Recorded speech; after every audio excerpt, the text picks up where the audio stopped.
हम आपको नेपाल का हाल दिखाते हैं। दरअसल शनिवार के बाद से लगातार हमारे तमाम संवाददाता अपना आंखों देखा हाल आपके सामने पेश कर रहे हैं। इस वक्त काठमांडू में जहां पर हम खड़े हैं वहां पर हमारे पीछे आप राहत शिविर देख सकते हैं। और अगर एक दो टिमटिमाती स्ट्रीट लाइट्स आपको दिख रहे हैं तो वो इसलिए क्योंकि ये सोलर बल्ब के जरिए यहां पर बिजली दे रहे हैं, नहीं तो यहां पर न बिजली है न पानी है। लेकिन एक ऐसा इलाका है जहां पर राहत भी नहीं है, जहां की सुध लेने भी कोई नहीं पहुंचा है। सिंधुपाल का हाल लेने पहुंचे हमारे संवाददाता कुमार अभिषेक।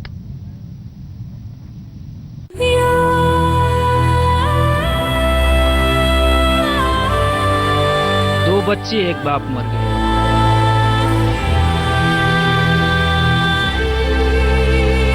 इसके उदाहरण के लिए आप आगे हमारा लिए भगवान है। एक जलजला आया और इन बूढ़ी आंखों में जमाने का सबसे बड़ा गम भर गया।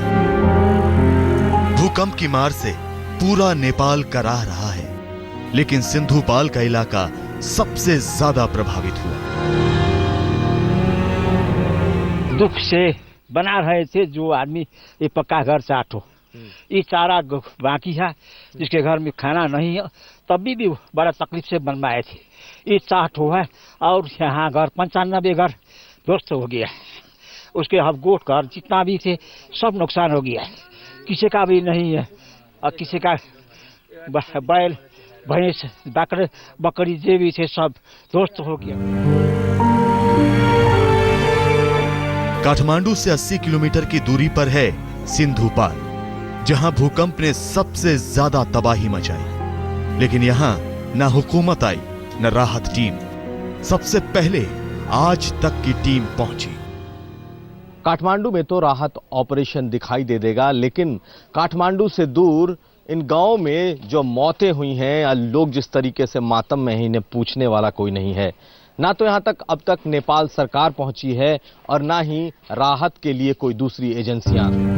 चूल्हे तो फिर से जलने लगे, लेकिन उस दिल का क्या करें जो अपनों को खोने के गम में जल रहा है। जिनके छोटे छोटे बच्चे भी नहीं बचे, उस मां के शब्द खत्म हो गए, पिता की जुबान लड़खड़ा गई। बाप का अपन बाल बच्चा को सबैको मौत छैन। बच्चे भी मर गए। बच्ची दो बच्चे मर गए, एक बाप मर गए। क्या बता? दो बच्चे एक बाप मर गए। जो इसका दो बच्चे है, हमारा एक बाप है ना। जब तीन का मौत हुआ है। लामजुंग के एपिसेंटर से फूटे भूकंप ने सिंधुपाल जिले को बिल्कुल बर्बाद कर दिया। एक अंदाजा है कि करीब 1,500 लोगों की जान गई और जो बचे हैं उनके लिए भविष्य का कोई भरोसा नहीं। कुमार अभिषेक, सिंधुपाल आज तक। नेपाल का हाल हम आपको दिखा रहे हैं, तस्वीरें दिखा रहे हैं। एक तस्वीर ये है राहत शिविर की, जहां पर लोग रात गुजारने आते हैं। दूसरी तस्वीर दिन के उजाले में नजर आती है उस मलबे की, जहां पर कोशिश की जाती है कि जिंदगी तलाशी जाए। जो राहत कर्मी हैं वो दिन रात मेहनत में लगते हैं, तब जाकर वहां से किसी को निकाल पाते हैं। लेकिन ज्यादातर जो खबरें आती हैं वो बुरी खबरें आ रही हैं। हालांकि इस सब के बीच कुछ खबरें करिश्मे की भी रहती हैं। भक्तपुर, बरैनी, गोंगबू, सिंधुपाल चौक, रामकोट। नेपाल की राजधानी काठमांडू के ये अलग अलग इलाके हैं, जहां धरती कांपी तो एक झटके में हजारों जिंदगियां तबाह हो गई। यहां मलबों के नीचे से लोगों को बचाने की जद्दोजहद में राहत कर्मी लगे हैं।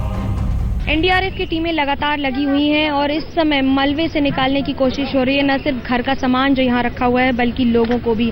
आप देख सकते हैं शव को निकाला जा रहा है और इसके साथ साथ जो लोग अंदर फंसे होने की संभावना अब तक नगण्य हो चुकी है, लेकिन फिर भी हिम्मत नहीं हारी जा रही है। आपको यहाँ मलबे का अंबार दिख रहा है, लेकिन शनिवार के भूकंप से पहले ये 5 मंजिला इमारत हुआ करता था। यहाँ एनडीआरएफ को पता चला कि 5 लोग तीसरी मंजिल पर फंसे हो सकते हैं। अपने खोजी कुत्तों के जरिए एनडीआरएफ ने पूरा जोर लगा दिया, लेकिन बाहर आई तो उम्मीदों की मौत। यहाँ पे ये 5 स्टार बिल्डिंग थी जिसमें तीसरे मंजिल में हम पहुंचने की कोशिश कर रहे हैं। यहाँ पर तीसरे मंजिल में 5 आदमी है, एक ही करके जो खाना खा की बॉडीज है यहाँ पे आपके साथ जिन्हें डिसीज विक्टिम है वहाँ पे 5 बॉडी उस टाइम पे यहाँ पे ये यहाँ पे आप दिखाई दे रहे हैं। यहाँ पे ये क्या किसी के जीवित होने की कोई उम्मीद है? 99% नहीं है, 1% हो सकता है। मलबा तो नेपाल का वर्तमान ही बन गया है। अब उसमें से ही उस भविष्य को ढूंढने की कोशिश चल रही है जिससे भूकंप का मारा एक देश 4 कदम आगे बढ़ सके। मनोज्ञा लोईवाल के साथ राहुल कंवल, काठमांडू, आज तक।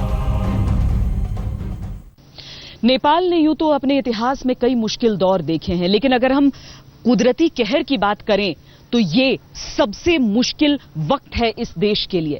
कैसे नेपाल पार पा सकता है, कैसे वो दोबारा अपने पैरों पर खड़ा हो सकता है, इस बारे में और जानकारी के लिए नेपाल के उप प्रधानमंत्री से बात की हमारे संवाददाता राहुल कंवल ने।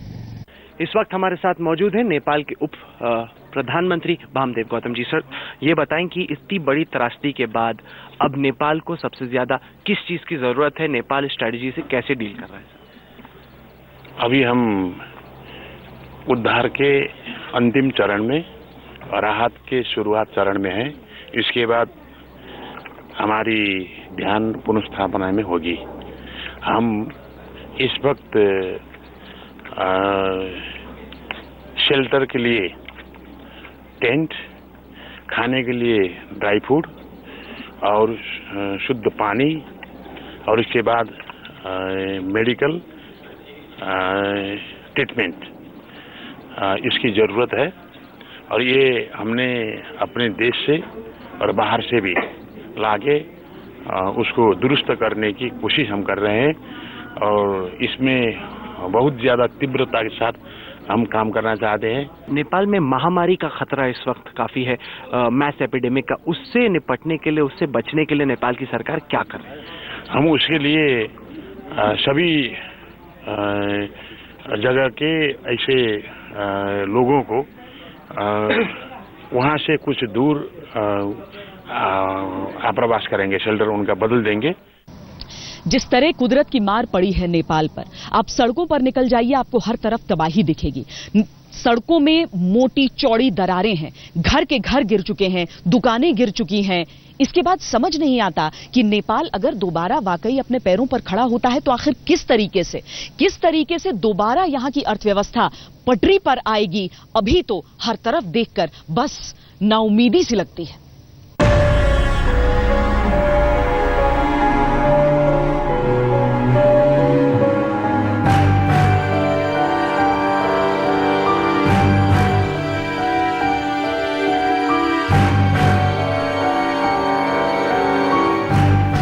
का मारा एक देश अपने पैरों पर फिर से खड़ा होने की कोशिश कर रहा है, लेकिन क्या खड़ा हो पाएगा? अभी तो मलबों से बची खुची जिंदगी को निकालने की कोशिश चल रही है, लेकिन अगले 24 घंटे तक बारिश की आशंका नई मुसीबत बन गई है। यहाँ का आसमान बार बार नेपाल के दर्द पर बिलख उठता है, लेकिन उन आंसुओं से लोगों की मुश्किलें ही बढ़ती हैं। इस सब के बीच आस्था का आलम यह है कि लोग सोचते हैं पशुपतिनाथ उनकी मुश्किलों को जल्द दूर करेंगे और मुश्किलें आने नहीं देंगे। जान की हानि का आलम यह है कि खुद प्रधानमंत्री सुशील कुमार कोइराला मान रहे हैं कि 10,000 लोगों की मौत का अंदेशा है। इस नुकसान की भरपाई नहीं, लेकिन माल का भी जैसा नुकसान हुआ है उससे नेपाल के काफी पिछड़ने का खतरा है। नेपाल के 25 से 27 पहाड़ी जिले बुरी तरह तबाह हैं, जहां सबसे ज्यादा सैलानी आते हैं, जहां से नेपाल को 7% नौकरी और जीडीपी में 8.2% की हिस्सेदारी मिलती है। लेकिन इस भयंकर भूकंप से नेपाल जैसे गरीब देश को सालाना 1,26,660 करोड़ रुपए से ज्यादा के नुकसान का अनुमान है, जो नेपाल की सालाना जीडीपी है। और इसीलिए डर बढ़ गया है कि विकासशील होने की तरफ बढ़ा नेपाल 7 साल में दुनिया के सबसे गरीब देशों में आ जाएगा। फिलहाल तो दुनिया के तमाम देशों के हाथ नेपाल की तरफ बढ़े हैं, लेकिन अब तो चिंता आज से ज्यादा आने वाले कल की है। काठमांडू में श्वेता सिंह के साथ आज तक न्यूज़।